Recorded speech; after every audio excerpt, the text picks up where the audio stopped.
everybody. I just watched a little bit of this on television. It's a disgrace to our country. It's another witch hunt. Here we go again.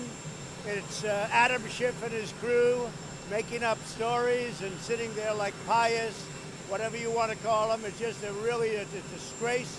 It's a terrible thing for our country. They can't do any work. They're frozen, the Democrats. They're going to lose the election. They know it. That's why they're doing it. And it should never be allowed what's happened to this president.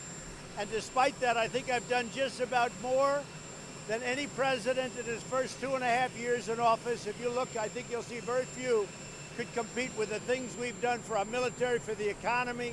We have the best economy anywhere in the world, by far. We've rebuilt our military. We've done so many things that are so incredible with tax cuts and regulation. And I have to put up with Adam Schiff on an absolutely perfect phone call to the new president of Ukraine. That was a perfect call. But Adam Schiff doesn't talk about Joe Biden and his son walking away with millions of dollars from Ukraine and then millions of dollars from China, walking away in a quick meeting, walking away with millions of dollars. He doesn't talk about Joe Biden firing a prosecutor. And if that prosecutor's not fired, he's not going to give him money from the United States of America. They don't talk about that. My call was perfect.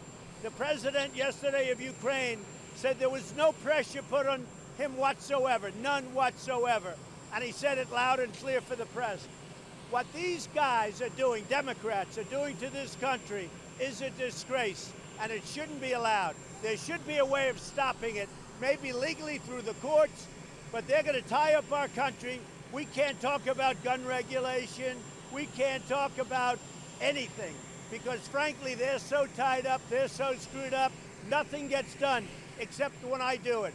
I'm using Mexico to protect our border because the Democrats won't change loopholes in asylum. When you think of that, and I want to thank Mexico, 27,000 soldiers they have. But think of how bad that is. Think of it. Where we use Mexico because the Democrats won't fix our broken immigration system. We need their votes. If we don't get their votes, we can't do it. And the Republicans are all on board. They want to fix it, but the Democrats won't do it. They don't want to talk about infrastructure. They don't want to talk about lowering drug prices. They don't want to talk about anything because they're fixated on this. And Nancy Pelosi has been hijacked by the radical left, and everybody knows it. Thank you.